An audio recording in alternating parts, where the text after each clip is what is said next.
So we'll keep going in pre-calc. Call this 2.2b, so make sure you go back and rewatch the other one if you haven't yet. And the premise of the problem that we're looking at is now we know the remainder. So if I were to ask you to do synthetic division on this, so reminder, put -2 into the box, and then you have your coefficients, -2, -2k, you just don't know what that is yet, and -2. And there's two different ways you can do this. I'm just going to show you one, and you can try to think of another way of doing this, or you can just pause the video and try it on your own and see if, and then when you watch it, see if I do it the same way. So just bring your -2 down, multiply, so we get 4, adding straight down, multiply. Now when I add straight down, I'm just going to leave it as k minus 4. So then when I distribute, because it's multiplication, just make sure you distribute to both terms. You have -2k, that would be plus 8. When I add straight down, just think of this as -2k, well, -2 plus 8 would be plus 6. So this is your remainder, -2k plus 6, must be equal to 8. So as I subtract 6 over, 8 minus 6 is 2. And divide by -2, and you get k equals -1. There you go. So I can do the same thing on the next one. It's just a different way of asking the same question. You may have seen this before. This might be the first time. Just don't forget that you need a 0 for the x term. And again, go ahead and pause the video if you feel the need to do this on your own and see if your work matches up with mine. Otherwise, I'm just going to work it out.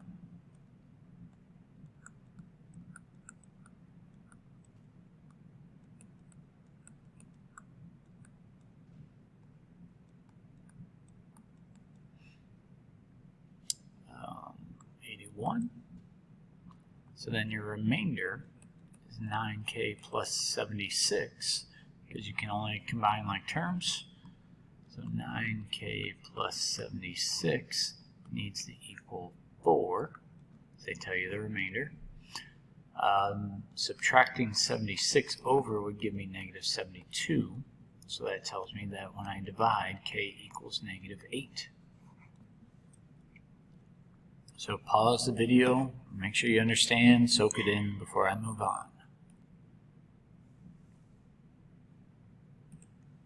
All right, so what we're asked now is to find a value for k so that the remainder will be 0 this time when divided by -1. So your coefficients, just make sure you have a 0 for the cube term. So bring it straight down, multiply, adding, multiply, adding, multiply.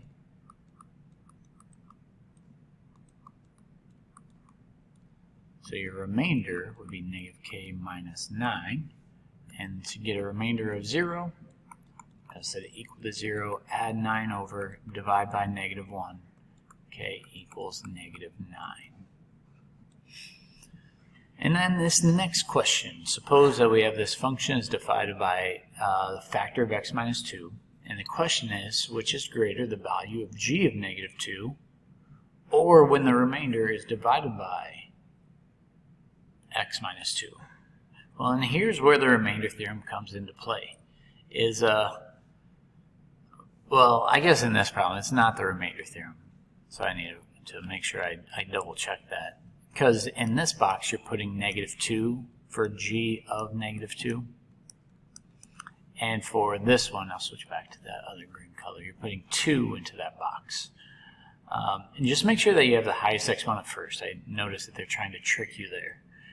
So -2 is the leading coefficient, not the 3. And I'll go back over here. -2, 3, 3, -2. Bring it down and multiply.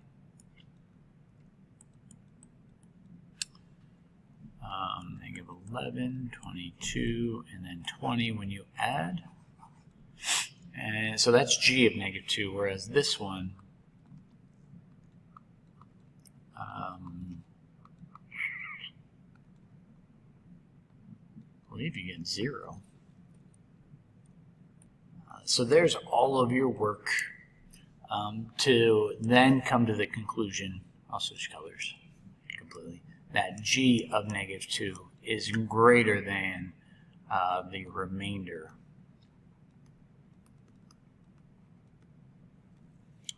when divided by x minus 2.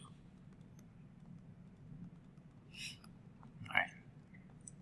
Now on past tests, I'm not saying I'm going to put it on this test, on past tests, I've actually had problems where it was a trick question where I wrote g of negative 2 and over here I wrote x plus 2. That's why I was anticipating these notes to say that. In which case you have no work to show and the remainder theorem says that they're equal. So anyway. In the next section, what they're trying to get you to do is realize the premise of zeros. So you probably remember the zero product property, or at least I hope you remember. So then you can quickly identify your zeros as negative 2, 1, and negative 1. And here's the graph, and I think it's very evident that those are what we're looking for. And what you can do is you can use the remainder theorem to test this with the remainder theorem. So what I mean is, I'm going to just do one of them and you can do the rest, is if I did synthetic division putting 1 in my box, 1, 2, negative 1, negative 2, and do this, you get a remainder of 0. So the premise is, if you get a remainder of 0, let me type this out. If the remainder equals 0, then I guess I want to be more specific. The opposite is a factor. So what do I mean by that is x equals 1 is the solution, because it's a 0, and its opposite, x minus 1, is a factor. All right? And again, you can do more of these on your own. I think it's very self-evident once you do this. Maybe I'll stick with this a little bit longer, because what is another important fact is that if you get a factor, then you can just keep going along those same numbers. Because a factor of a factor is also a factor. A factor of a factor is a factor of the original, I guess is what I should have said. So if you bring that 1 down and multiply it, and adding straight down, and you multiply it, you get a remainder of 0. Now the point that I'm trying to make is this only happens if your remainders are 0. But now I've gone into the next problem, and I'll let you investigate that one on your own in a little bit more detail. So the next one, the premise that they want you to realize with this is if you set each one of these pieces equal to 0, you can actually ignore this 0.2. And the reason why you can ignore this 0.2 is because there's no way that'll equal 0. But 2x plus 5 can equal 0. So when you solve that, you subtract 5 over and divide by 2. That's negative 2.5, so that's right here. And then same thing with x equals 1. Now this is very important as well, because when you have x equals 1, we call this a multiplicity. It has a multiplicity of 3. Because what I could have done is I could have written out x minus 1 3 times. The point I'm trying to make here is if you do synthetic, 0.4, negative 0.2, negative 1.8, 2.6, and negative 1, and do synthetic here, 0.4, I wrote that point in the wrong spots. I'm sure you noticed it.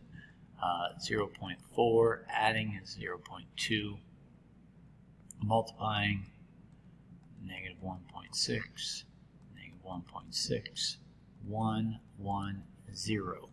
You can actually use 1 as a factor several times.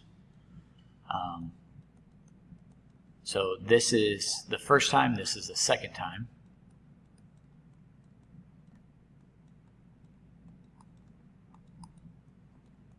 And it should be a root one more time.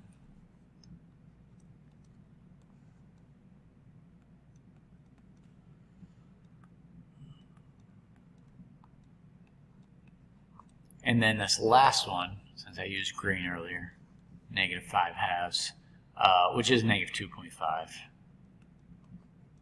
if you prefer decimals. Bring the 0.4 down. When you multiply by negative 2.5, you do get negative 1. So this is how you can verify that you have all the roots, which we'll get into the fundamental theorem of algebra here soon anyway, so that'll be a good thing. Fundamental theorem of algebra says that the degree of the polynomial is how many zeros you have. So multiplicity of 3, so there's 3 1s and then this other answer. So there are 4. All right, I'm going to move over to the answer key again, just because I don't want to leave anything out. So in this answer key, just sharing with you the combination of things. And we already talked about some of them, at least I mentioned them.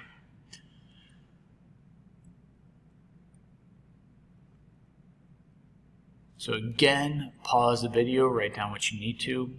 The main premise of this is if something is a 0, then you can find their factors quickly. A factor happens when the remainder is 0, so there's definitely a connection between them. And this person calls it a factor theorem. I don't know if it's really a theorem, but the premise is if you were to divide a polynomial by x minus a, then the remainder must be 0, and it must be f of a equals 0, which I typed up on the other page. So again, pause the video before I go back to the other notes and answer the final couple questions.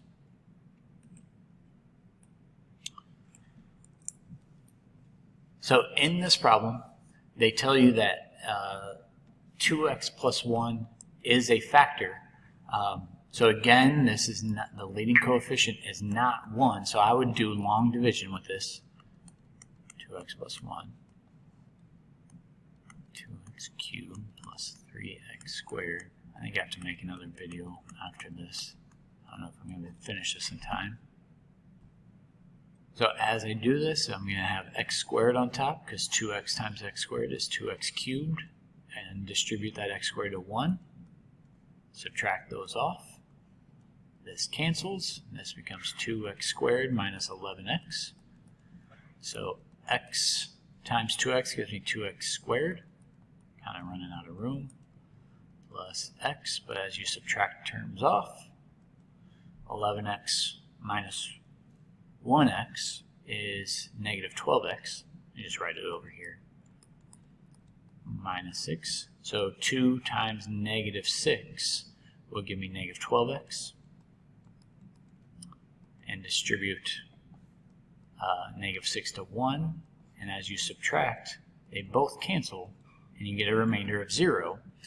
So, because the remainder equals 0, 2x plus 1 is a factor, and x squared plus x minus 6 is a factor. So I just want to rewrite this one more time. 2x plus 1 times x squared plus x minus 6 will equal the original function g of x. What does this mean graphically? This means that 2x plus 1 is a factor, so its solution would be setting it equal to 0, it would subtract 1 and divide by 2, is an x-intercept.